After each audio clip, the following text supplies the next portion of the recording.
Assalamualaikum warahmatullahi wabarakatuh. Selamat pagi. Perkenalkan saya Naila Azizah dan ada pun rekan-rekan saya yaitu ada Ade Herliani, Erlina Puji, Kinanti, dan Robi Chandra. Kami dari Eternity PR Agency yang akan mempresentasikan hasil analisis kami mengenai aktivitas cyber public relations pagi-pagi.com dalam meningkatkan brand awareness. Baik, sedikit profil singkat mengenai pegi-pegi.com, yaitu adalah agen perjalanan online yang berkembang di Indonesia, yang pastinya memberikan kemudahan pemesanan dari situs web dan aplikasi seluler Pegi-Pegi dengan berbagai promo dan metode pembayaran.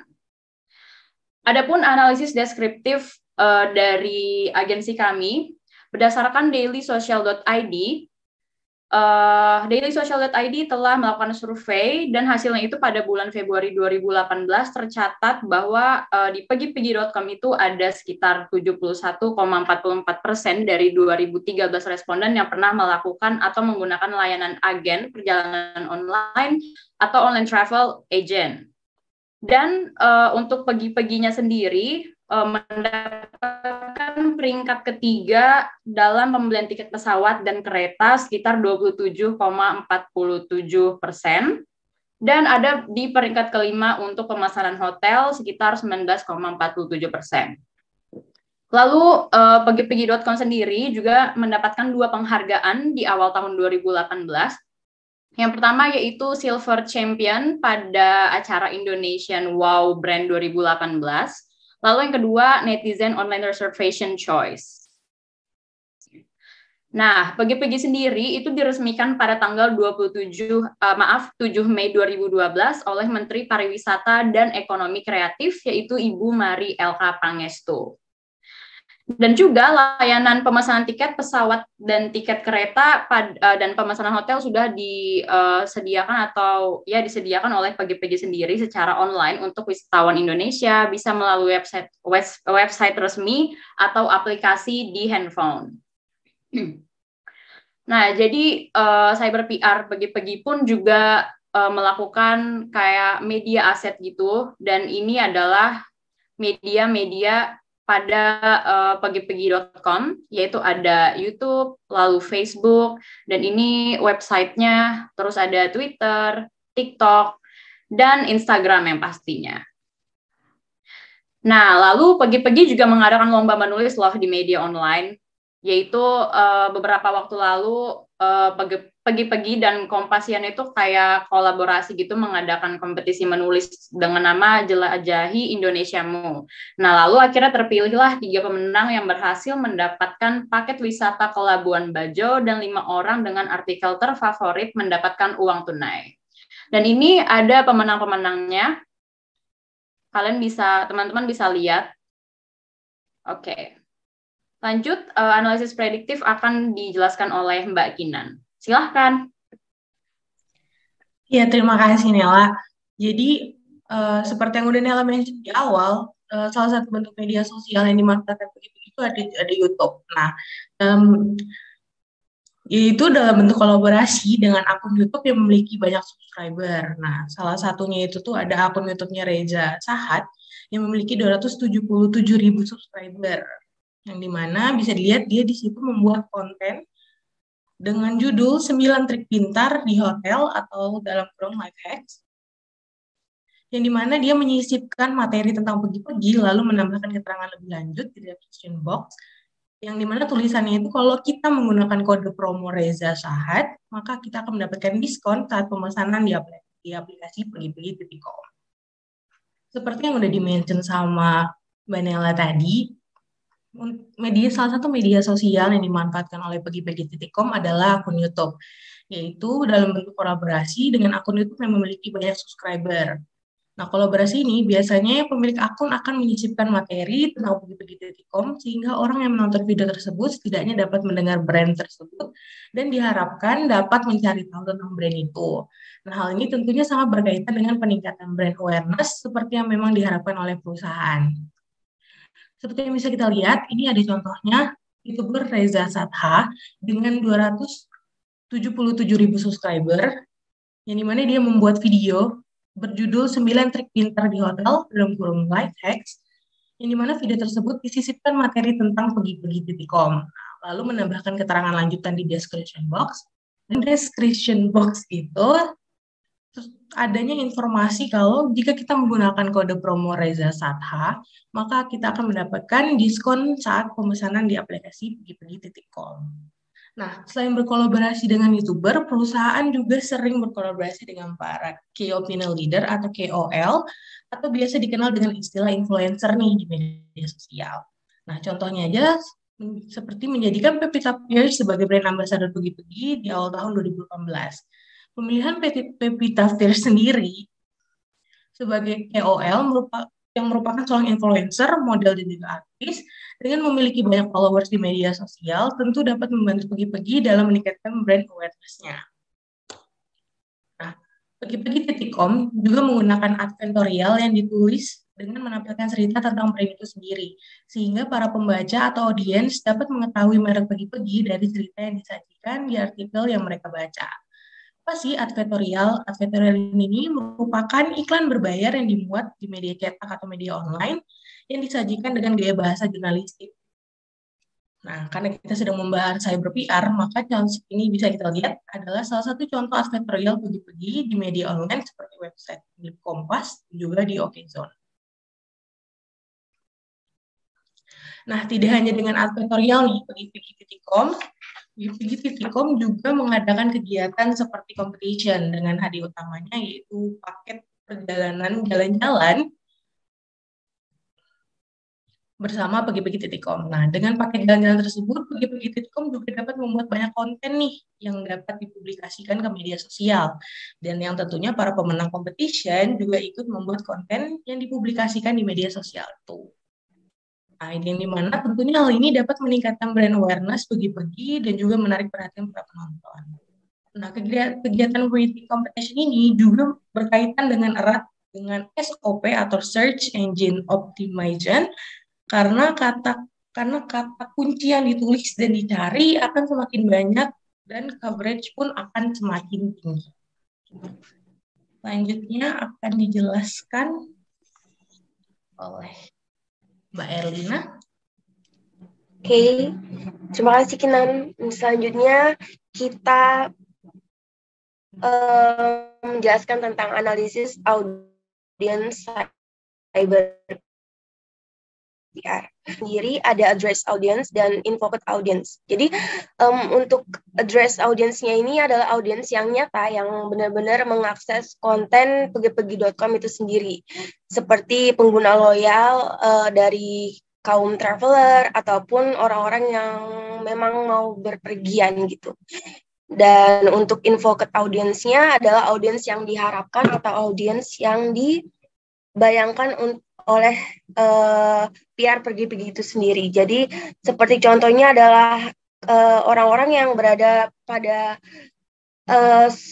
mereka suka traveler ataupun bukan traveler, tetapi mereka diharapkan akan menjadi pengguna layanan Pergi-Pergi, yaitu mereka akan menjadi pengguna yang loyal untuk Pergi-Pergi itu sendiri. Next ada segmentasi audiens. Jadi segmentasi audiens Pergi-Pergi.com ini dapat dilakukan dengan beberapa cara. Di antaranya yang pertama adalah analisis demografi. Nah, untuk analisis demografi sendiri, pengunjung situs Pergi-Pergi.com ini berdasarkan jenis kelamin laki-laki dan perempuan itu adalah setara.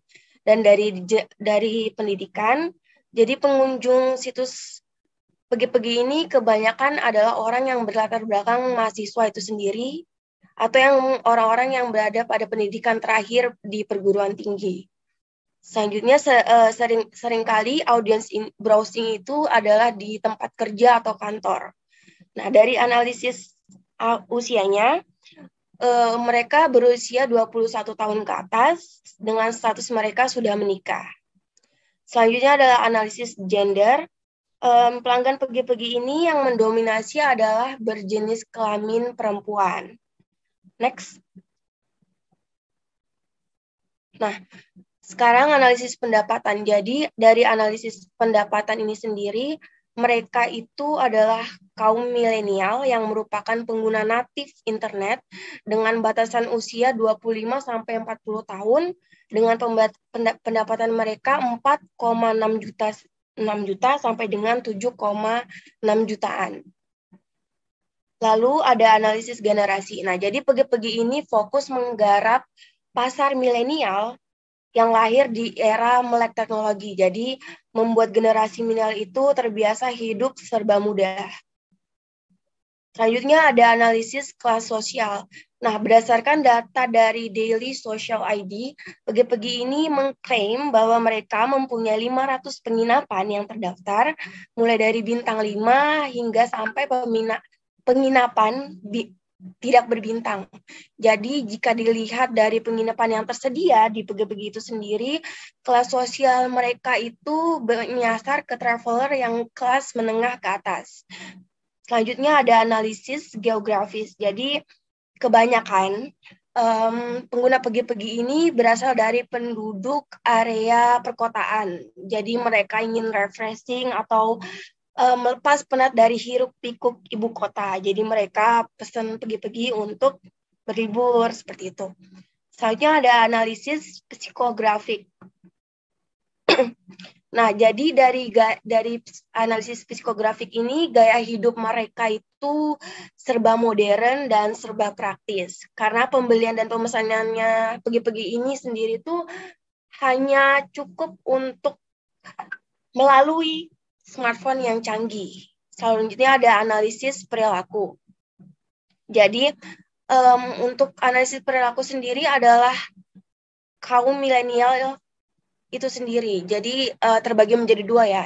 Untuk teman-teman yang mungkin yang pernah memesan layanan Pegi-Pegi itu sendiri, ada yang mereka yang memang traveling untuk mencari konten, dan ada juga mereka yang traveling hanya untuk pengalaman seperti itu. Next. Nah, selanjutnya ada keterlibatan audiens nih. Jadi yang pertama adalah ada kenyamanan. Jadi misalnya seperti di masa pandemi ini kan mengharuskan kita itu untuk mengurangi interaksi dengan orang lain. Nah, oleh karena itu Pegi-Pegi itu dalam melakukan pencarian dan pemesanan hingga pembayaran online itu dilakukan secara online. Jadi orang yang memesan Pegi-Pegi ini lebih nyaman gitu tanpa harus bertatap muka dengan orang lain. Yang selanjutnya ada kemudahan akses. Jadi kemudahan akses ini hampir sama dengan kenyamanan ya guys. Jadi Pegi-Pegi ini melakukan perjalanan online dengan memberikan layanan dalam bentuk digital. Jadi dimanapun dan kapanpun kita bisa mengakses Pegi-Pegi itu sendiri.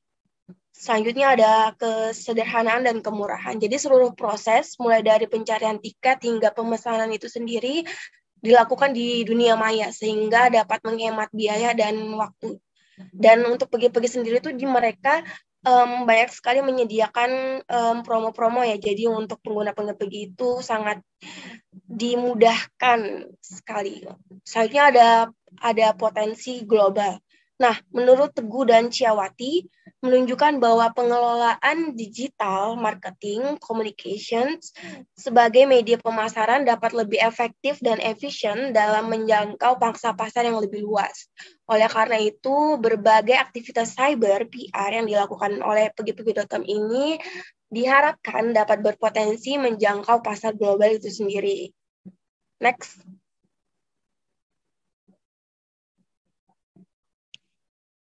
Nah, selanjutnya ada metode strategi yang digunakan. Yang pertama, bekerja sama dengan media online. Jadi, untuk meningkatkan brand awareness, dengan mereka melakukan kerjasama dengan media online dalam bentuk penulisan advertorial. Selanjutnya, dengan memanfaatkan media aset yang dimiliki. Nah, kalau misalnya teman-teman udah lihat nih di slide yang sebelumnya, di slide yang dijelaskan oleh Nela, mereka menggunakan media sosial itu ada YouTube, Instagram, Twitter, TikTok, hingga website itu sendiri. Nah, Selanjutnya, strategi lainnya adalah mengadakan kegiatan menarik. Jadi mereka menarik perhatian masyarakat dengan mengadakan lomba-lomba itu sendiri, seperti writing competitions, dan dengan berbagai macam hadiahnya ya guys. Selanjutnya ada berkolaborasi dengan akun milik key opinion leaders. Nah, jadi mereka itu melakukan kolaborasi dengan orang-orang yang memiliki pengikut atau subscriber yang banyak gitu. Jadi diharapkan dengan dilakukannya itu followers dari key opinion leaders itu akan tahu nih tentang pergi-pergi itu sendiri. Jadi strategi ini cukup membuat pergi-pergi.com itu untuk mendapat beberapa penghargaan dari berbagai acara itu sendiri. Selanjutnya akan dijelaskan oleh Ade. Menjelaskan bagian SMCRE, jadi source yang pertama adalah PR dan Media Relations Officer. Nah, mereka ini membuat pesan berupa tulisan yang berkaitan dengan brand pergi-pergi, seperti tips traveling, rekomendasi tempat wisata, promo harga murah, dan lain-lain. Nah, tulisan-tulisan itu disebut advertorial, yang maksudnya adalah sebuah iklan milik perusahaan kemudian dimuat di media online, seperti di website okezone.com dan juga traveldetik.com. Kemudian penerimanya adalah bisa jadi memang pengguna layanan pergi-pergi atau para pembaca yang melihat blog atau artikel advertorial tersebut. Lalu efek yang diinginkan brand pergi-pergi adalah para pembaca blog artikel advertorial tadi dapat mengetahui merek pergi-pergi sehingga pergi-pergi akan dikenal oleh publik. Kemudian yang kedua adalah source-nya berasal dari internal perusahaan seperti content writer internal dan juga travel blogger internal.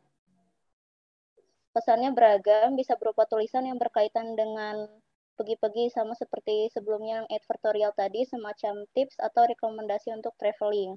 Kemudian beragam konten yang menarik dan kreatif, misalnya ada konten tebak-tebakan, terus yang berhasil menebak akan mendapatkan hadiah. Kemudian ada promosi brand pergi-pergi, itu seperti ada kata-kata yang mudah bookingnya, banyak promonya cuma ada di pergi-pergi loh gitu. Terus ada lomba menulis, dan yang terakhir ada pesan berupa kampanye tertentu oleh travel blogger internal. Kampanyenya itu misalnya hashtag pergi-perginya lebih aman. Dari kampanye itu, pergi-pergi mau mengajak masyarakat untuk selalu mengutamakan kesehatan dan keselamatan, khususnya bagi mereka yang ingin traveling di era new normal seperti saat ini. Kemudian pesan-pesan tersebut disalurkan melalui media aset milik perusahaan, seperti media sosial milik perusahaan, contohnya ada Facebook, Twitter, Instagram, YouTube, dan TikTok, dan juga ada website resmi milik pergi-pergi.com yang khusus membahas travel blog. Lalu penerimanya adalah pengguna layanan pergi-pergi, pembaca blog atau artikel dari website resmi pergi-pergi.com, dan tentunya pengikut akun media sosial resmi milik pergi-pergi. Efek yang diharapkan sudah pasti untuk dapat meningkatkan brand awareness. Misalnya dari lomba menulis tadi, ada pemenang lombanya yang mendapatkan hadiah jalan-jalan gratis ke Labuan Bajo. Nah, para pemenang tersebut diharapkan dapat membuat konten jalan-jalan, terus mereka posting ke media sosial. Pastinya para pemenang tersebut akan mention pergi-pergi sebagai pihak penyelenggara lomba dengan hadiah jalan-jalan gratis tersebut. Audiens yang melihat konten tersebut kemudian penasaran nih, terus mereka cari tahu tentang pergi-pergi di Google. Nah, hal tersebut bisa meningkatkan search engine optimization, yaitu semakin banyak keyword pergi-pergi yang ditulis dan dicari, berarti jangkauannya juga akan semakin luas. Lalu yang ketiga, source-nya berasal dari YouTuber dan juga influencer. Mereka termasuk bagian dari key opinion leader. Kemudian pesannya itu tergantung dari mereka yang menyisipkan materi pergi-pergi di konten milik mereka. Misalnya seperti YouTuber Reza Sadha tadi, dia membuat video 9 trik di hotel sebuah life hacks. Nah, kemudian sebelum trik itu dijelaskan, dia menyisipkan materi pergi-pergi dengan pesan, kalau mau pesan tiket hotel lewat pergi-pergi aja dengan kode promo Reza Sadha, kamu bisa mendapatkan banyak diskon. Lalu pesan tersebut disalurkan melalui akun YouTube milik YouTuber dan akun media sosial milik influencer. Penerimanya adalah invocat audience yang berasal dari para subscriber akun YouTuber tadi dan juga pengikut akun media sosial milik si influencer. Efeknya setidaknya mereka bisa mendengar dulu dan selanjutnya diharapkan mereka mencari tahu tentang brand pergi-pergi tersebut. Penjelasan berikutnya dilanjutkan oleh Robi, dipersilakan. Baik, saya akan melanjutkan analisis preskriptif. Nah, dari kelompok kami yaitu adanya menjaga hubungan baik dengan berbagai media online, khususnya advertorial. Nah, inilah kenapa yang disebut dengan media relation. Lalu yang kedua, bagi praktisi PR harus memahami karakteristik media sosial agar tepat sasaran. Karena jika praktisi PR tersebut tidak memahami karakteristik, maka berakibat pada ketidaksesuaian antara apa yang diharapkan dan dengan realita yang ada. Lalu yang ketiga ada mengemas pesan menggunakan bahasa yang ringan dan sesuai target yang ditentukan. Karena selain itu, kontensi dalam penyampaian pesan juga menjadi suatu poin tambah bagi perusahaan karena dapat meningkatkan brand awareness dari masyarakat. Lalu lebih memaksimalkan media aset yang dimiliki dan mengurangi penggunaan advertorial karena sifatnya berbayar. Maka dari itu disarankan perusahaan dapat lebih memaksimalkan media aset yang dimiliki oleh perusahaan tersebut. Sekian, terima kasih. Baik, itulah tadi hasil diskusi dan analisis kami mengenai aktivitas cyber public relations pergi-pergi.com dalam meningkatkan brand awareness. Kami dari Eternity PR Agency mengucapkan terima kasih. Semoga bermanfaat. Kurang lebihnya mohon maaf. Wassalamualaikum warahmatullahi wabarakatuh. Selamat pagi.